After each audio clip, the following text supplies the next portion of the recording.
Buenas tardes con todos y todas. Primero agradecer a Lildis y a las empleadas por esa iniciativa. Es un tema que me parece que no es tan común, digamos, en los eventos organizados por las instituciones públicas, por la cooperación internacional y en parte por su carácter muy teórico. Entonces, a veces la teoría asusta un poco. Y bueno, hoy conversando con Gustavo, finalmente nos enteramos que más bien se reclamaba más teoría y por eso entonces este evento.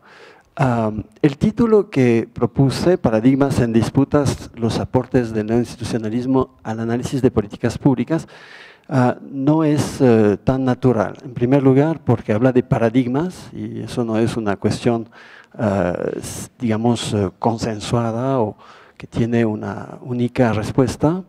El neoinstitucionalismo tampoco es un tema tan seguro, hay muchos neoinstitucionalismos y eso en parte es lo que voy a explicar.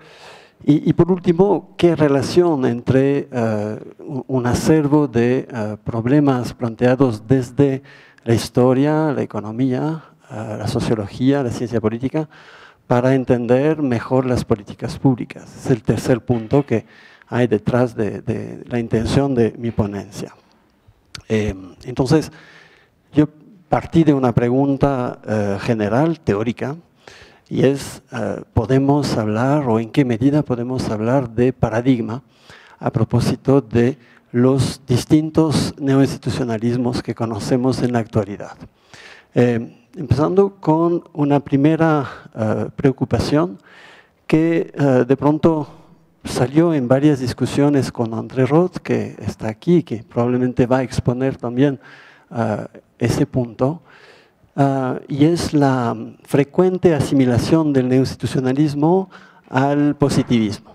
Y es una idea un poco general según la cual los investigadores o los trabajos que se reclaman de un neoinstitucionalismo hoy, por su rigor, por su formalismo, se asimilan mucho con una tradición epistemológica en ciencias sociales que remonta, digamos, al positivismo o más precisamente al neopositivismo. Es decir, esa intención de demostrar, de aportar la prueba de relaciones causales entre fenómenos sociales que es, como probablemente veremos, discutida por otros enfoques. Yo terminaré mi intervención con esto y supongo que André continuará en relación a lo que yo conozco de sus trabajos con algunos puntos que voy a mencionar solamente de paso aquí. Y a mí me parece que es un debate que debería haberse resuelto, es un debate que quizás era legítimo hace 20 años, cuando se empezaba a digamos, sistematizar la literatura teórica sobre el neoinstitucionalismo, pero voy a tratar de explicar que en realidad es un problema superado y que más bien atañe solamente a un número bastante limitado, una parte muy limitada de los enfoques llamados neoinstitucionalistas. Y de hecho, como mencioné ahorita de paso, podemos identificar tres fuentes epistemológicas. De ahí la dificultad de hablar de un neoinstitucionalismo o de un enfoque neoinstitucionalismo o incluso de un paradigma neoinstitucionalista. En realidad el origen, lo vamos a ver, se debe a los trabajos de los historiadores del Estado desde inicios de los años 80, en particular con Ted Skocpol, Peter Evans y otros, que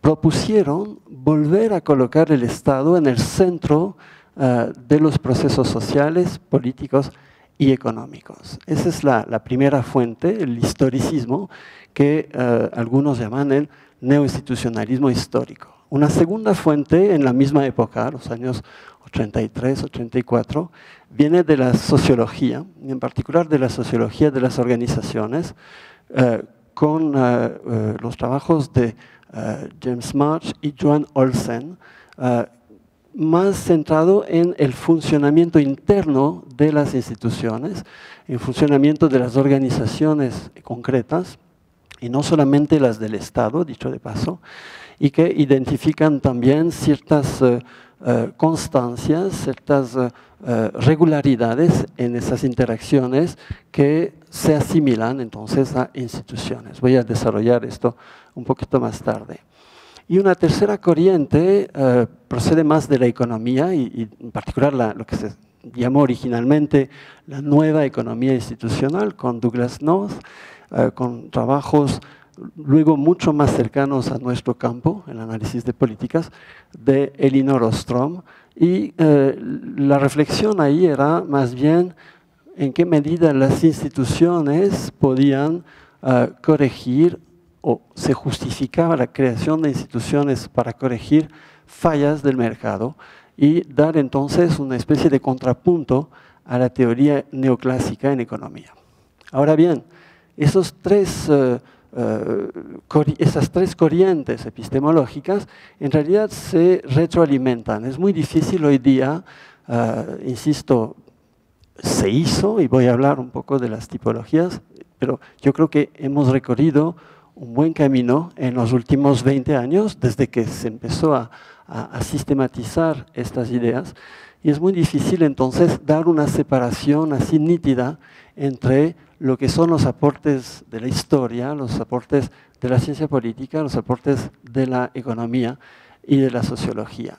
Y por eso me parece que estos enfoques constituyen un aporte muy interesante para el análisis de políticas públicas. Y de hecho, es lo que voy a explicar ahora. En primer lugar, quisiera destacar algunos problemas comunes a los distintos enfoques epistemológicos que acabo de mencionar. Y un punto clave, un punto que uno encuentra en la gran mayoría de los textos, sean de economía, de sociología o de historia, es la importancia de tomar las instituciones como objetos de análisis. Puede sonar un poco banal aquí ahora, pero en los años 80, es decir, en un momento en que justamente las principales disciplinas que mencioné giraban en torno a las teorías del actor y de las estrategias, y en particular de las elecciones racionales, pues el tema institucional no era tan común, y más bien la idea de las interacciones estratégicas, de los cálculos racionales, había, digamos, sustituido la idea de una relación estructurante por las instituciones, de las conductas, de las trayectorias, de las interacciones individuales o colectivas. ¿Por qué las instituciones cuentan? Nos dicen estos enfoques, porque precisamente son las que estructuran las elecciones racionales, las estrategias racionales y las interacciones entre actores individuales y colectivos. Perdón. Ahora bien, eso no era tampoco una novedad. Desde básicamente la Ilustración y en particular con la filosofía política había una reflexión sobre las buenas formas de gobernar, los buenos regímenes políticos, las buenas instituciones, pero en un sentido un poco distinto del que vamos a desarrollar ahora. En el sentido particularmente de instituciones formales y de instituciones públicas. Es decir que, digamos, ciertas instituciones, en sociología se hablaba, por ejemplo, de la familia, de la iglesia, del ejército, como de instituciones. Pero la filosofía política no se preocupaba tanto por ese tipo de instituciones, sino por las instituciones políticas, las instituciones que conforman el Estado. Digamos, la división de los poderes, la existencia de un sistema de partidos políticos, los procedimientos formales de los ciclos electorales, de la representación, etcétera, son precisamente, o eran precisamente, los temas en el centro de este análisis. La distinción que se introduce, en particular desde la sociología de las organizaciones, pero de todas formas está asumida ahora de manera muy amplia, es la inclusión de lo que llamamos instituciones informales. De ahí nace entonces una reflexión sobre instituciones que no tienen un organigrama, que no tienen una contraparte física, un edificio, una directiva, etcétera, sino que son en realidad rutinas, reglas o conjuntos de reglas que estructuran, estabilizan las relaciones sociales. Y ese es uno de los puntos que más nos va a interesar para, en particular, la comprensión de las políticas públicas.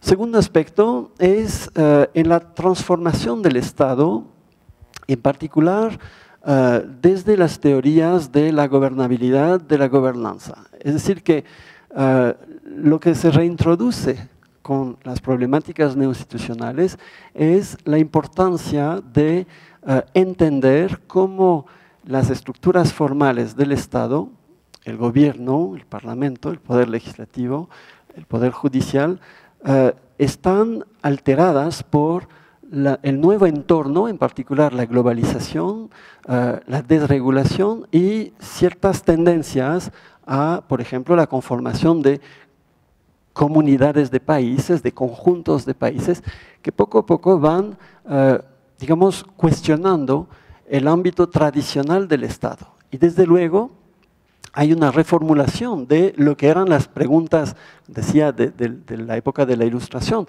de lo que es finalmente la democracia, de lo que es gobernar, de lo que es el Estado. Volveré sobre esto en un momento.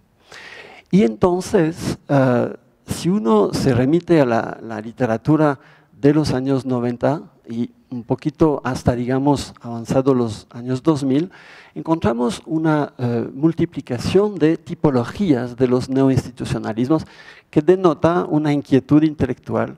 Finalmente hay algo está pasando, pero no tenemos todavía un esquema claro, un esquema integrado, una teoría neoinstitucionalista. Los primeros autores que trabajaron esas tipologías son Peter Hall y Rosemary Taylor, que trabajaron desde los años 90, inicios de los años 90, y destacaron tres grandes tipos de institucionalismo.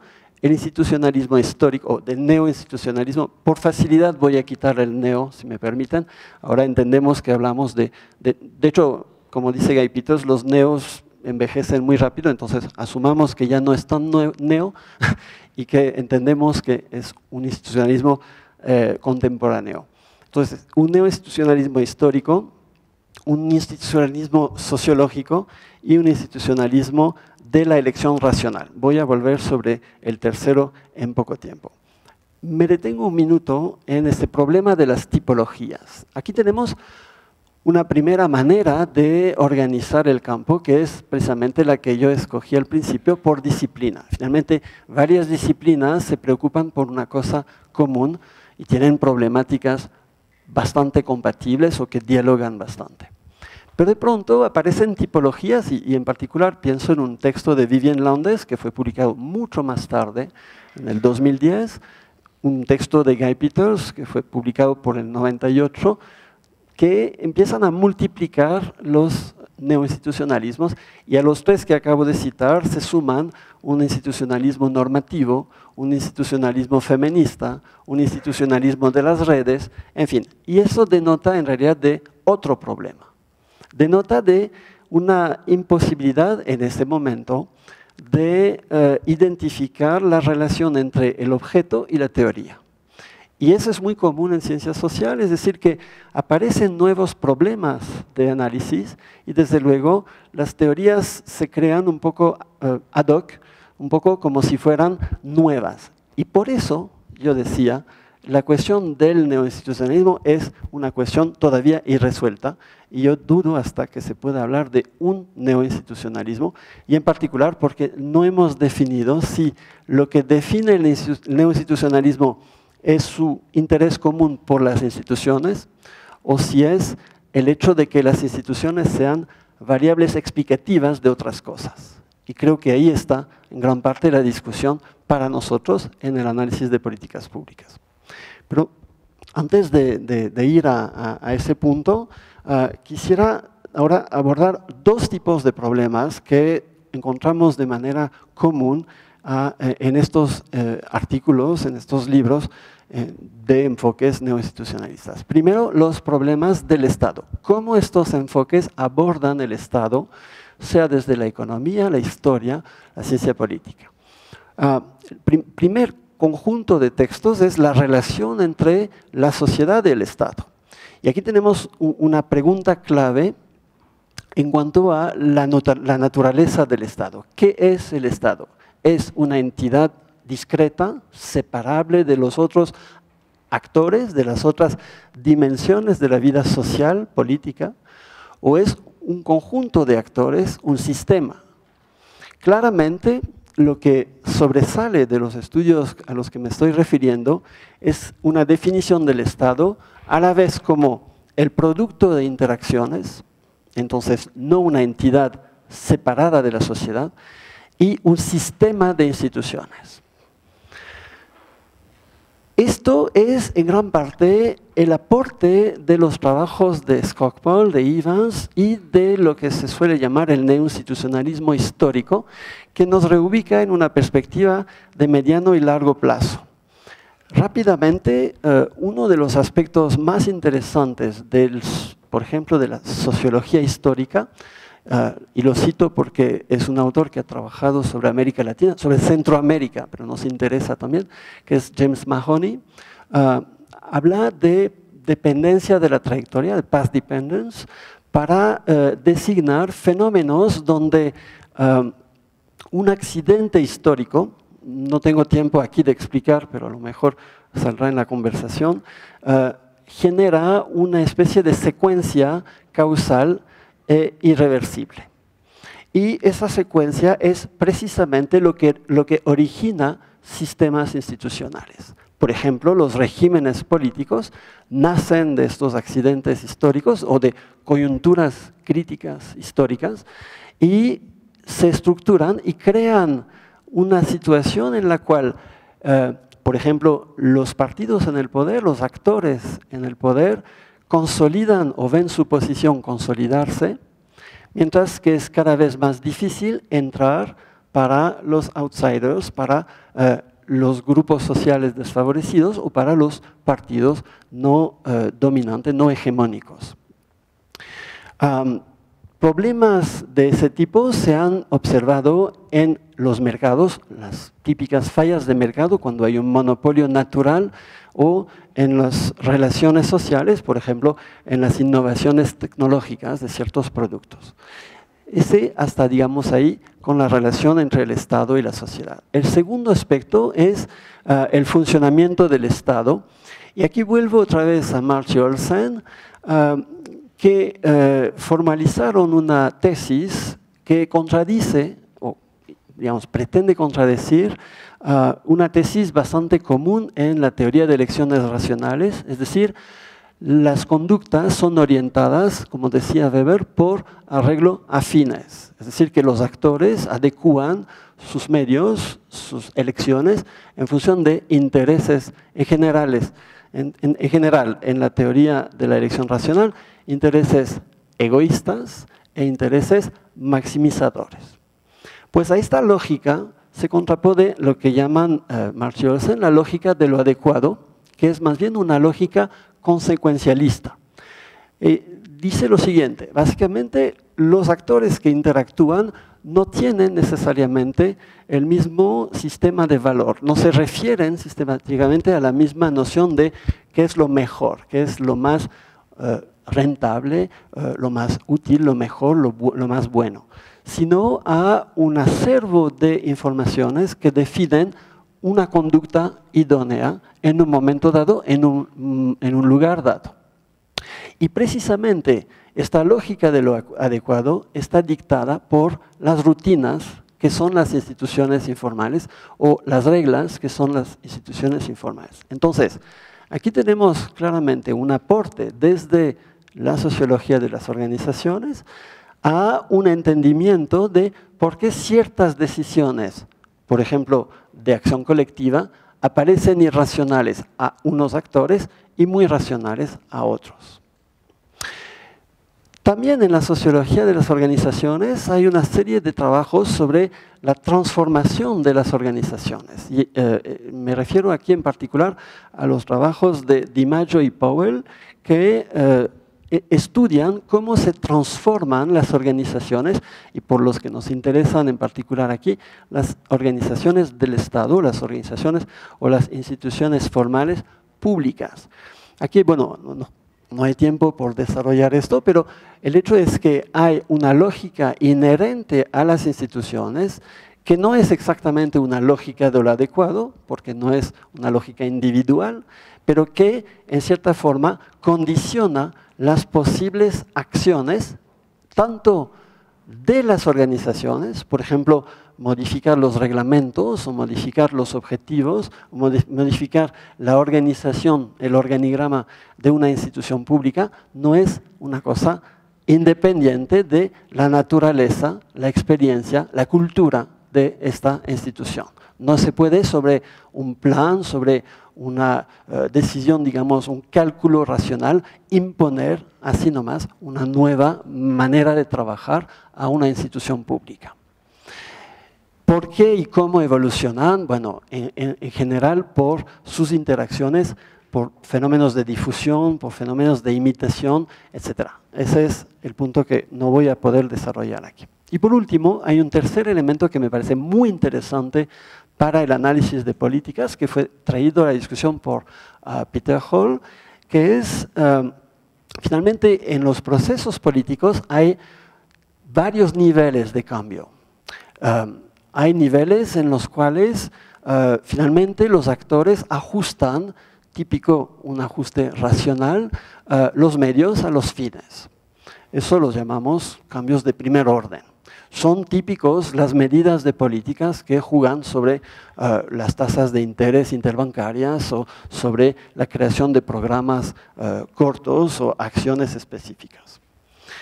Estos elementos son afines con un segundo tipo de elementos que conocemos mucho aquí, que son la alternancia de los tipos de políticas públicas. Por ejemplo, políticas más orientadas a una regulación estatal o políticas más orientadas a una regulación por el mercado, típico stop and go en las democracias occidentales, que responden en general a ciclos electorales y alternancias en el poder. Esos dos tipos de cambios, en realidad, Peter Hall les identificaba como procesos de aprendizaje social. No hay aquí una dimensión particularmente institucional. Pero hay un tercer tipo de cambio, y Hall lo analiza a propósito de lo que todos conocemos como el giro neoliberal que se dio en los años 80 en particular, y en particular en el caso de la política económica de Margaret Thatcher. Ahí hay algo más que un ajuste de tasas de interés o de medidas puntuales, y hay una alternancia un poquito más fuerte que la tradicional alternancia de Labour y de conservadores en el poder en Inglaterra. De hecho, lo mismo se produce en Estados Unidos. ¿Y qué es esto? Es lo que Hall llama un cambio de paradigma. Ese cambio de paradigma se asimila a un cambio institucional, a un cambio del marco referencial de las políticas. Y entendemos que ese tercer tipo de cambio, ese tercer nivel de cambio, es estructurante para el conjunto de políticas sociales, industriales, de transporte, etc.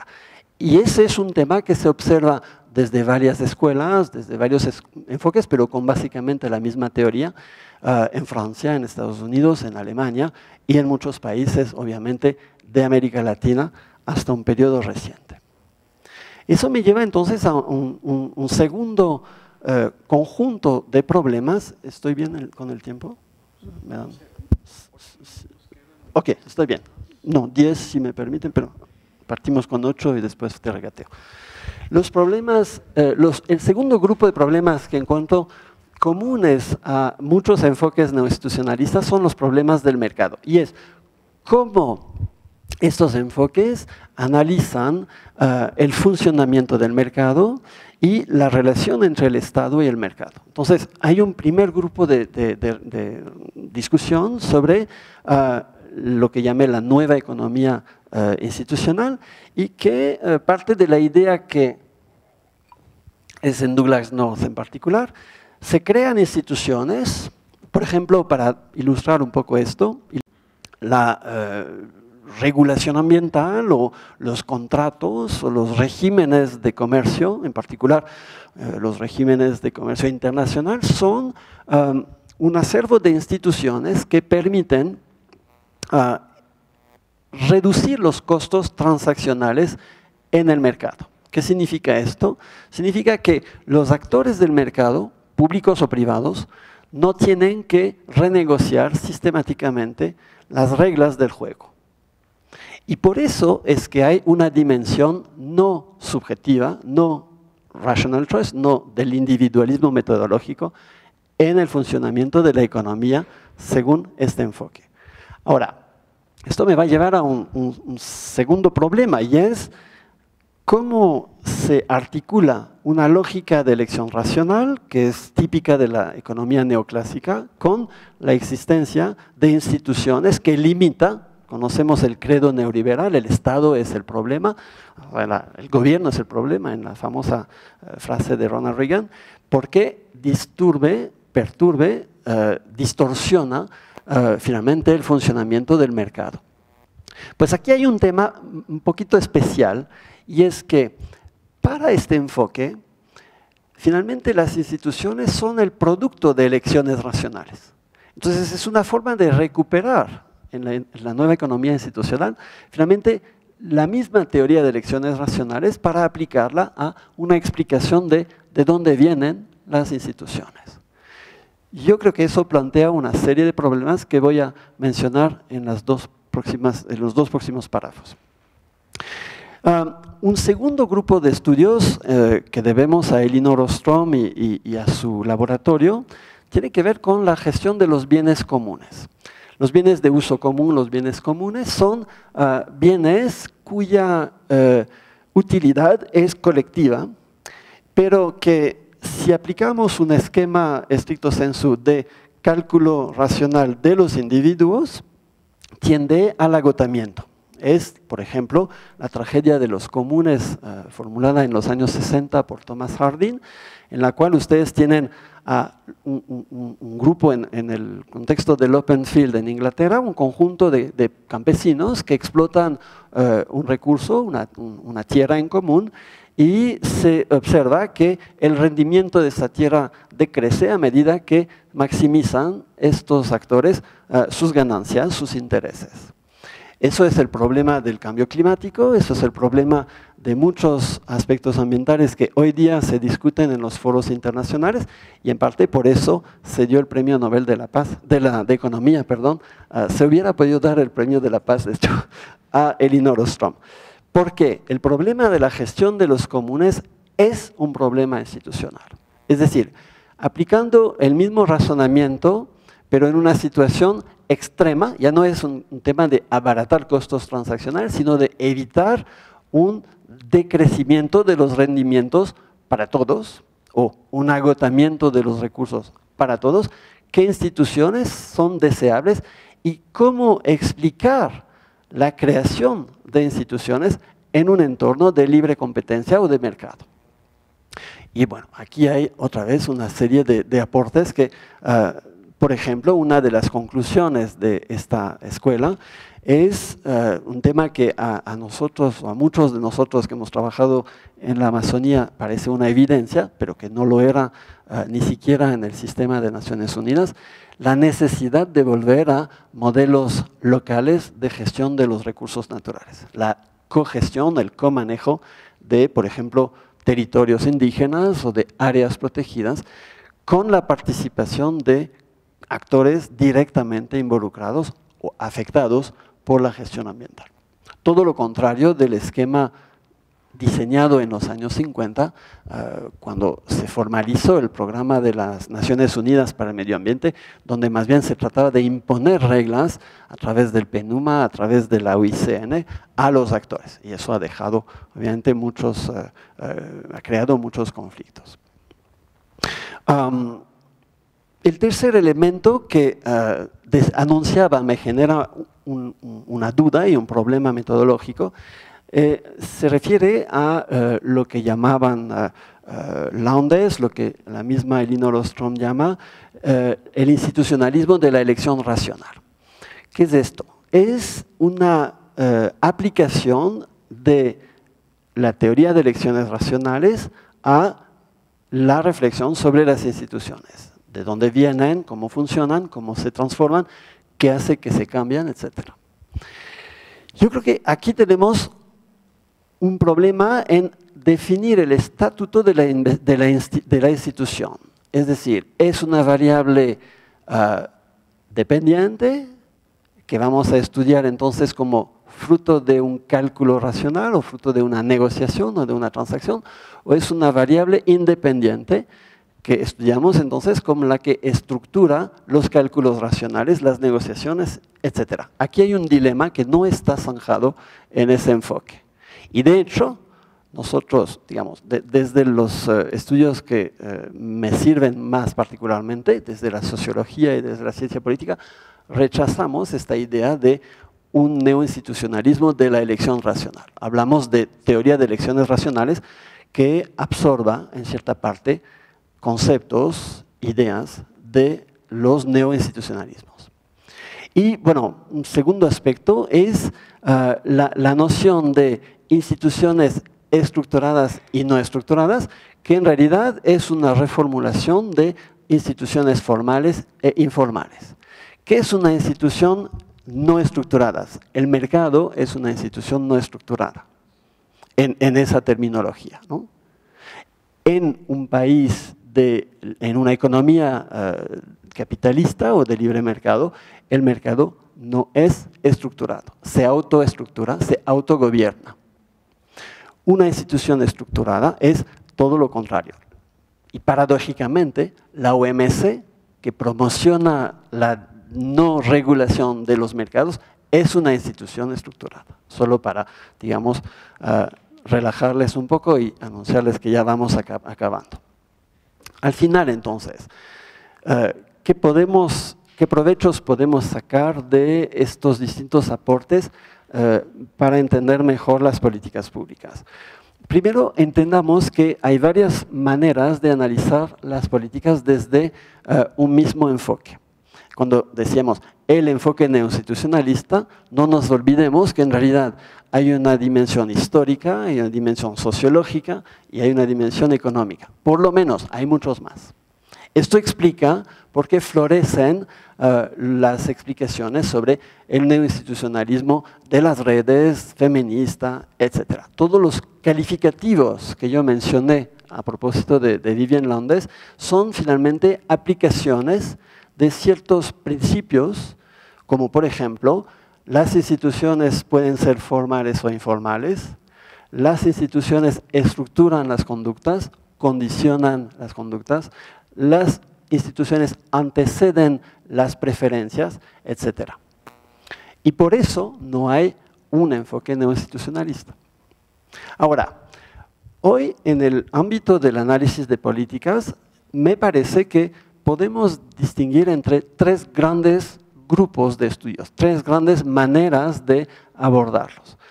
Y me parece que ahí es donde se justificaría hablar de paradigma, con todas las comillas del caso, pensando que, por ejemplo, los métodos no son unificados, pero hay un vocabulario, hay ciertas problemáticas y hay ciertos métodos que sí son perfectamente compartidos, que sí en todos los casos dialogan, que es lo que más nos interesa. Y eso nos diferencia, por ejemplo, de los enfoques tradicionales de análisis de políticas, los enfoques conductistas, ¿no? Desde los años, digamos, 60, cuando se analizaban las políticas como el producto de decisiones racionales, tecnocráticas, tomadas por expertos, etc.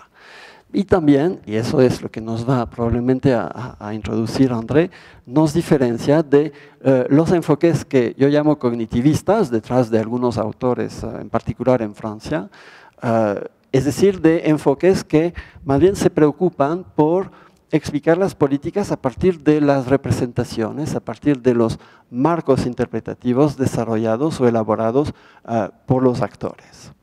Y, por ejemplo, que hacen mucho énfasis en la importancia del discurso, en la importancia de los discursos legitimadores para explicar el rumbo, la trayectoria de las políticas públicas. Y por último, si no les gusta la palabra paradigma, como sé que tiene una connotación a veces polémica, pues yo propongo utilizarla más como una metáfora, es decir, entender que hay un acervo de teorías que en cierta forma converge y que tiende a interesar, a absorber cada vez más a teorías ajenas. Es decir, si vemos la metáfora de Kuhn en la revolución científica, hay un cierto nivel de inconmensurabilidad, en particular con los dos otros enfoques que acabo de citar, pero hay cada vez más una hibridación de la teoría de elecciones racionales. Por ejemplo, lo que queda hoy día de la escuela de Public Choice, y con eso voy a terminar, hoy día es presentado como el marco de Elinor Ostrom, el análisis y desarrollo institucional, y entonces hasta los más reacios, digamos, la escuela de Public Choice es asociada precisamente con la nueva administración pública, con los gobiernos neoliberales, con la negación precisamente del rol del Estado en la estructuración de la economía o de los procesos sociales. Pues hasta los más reacios a esto, hoy día se reclaman de un neoinstitucionalismo de la elección racional.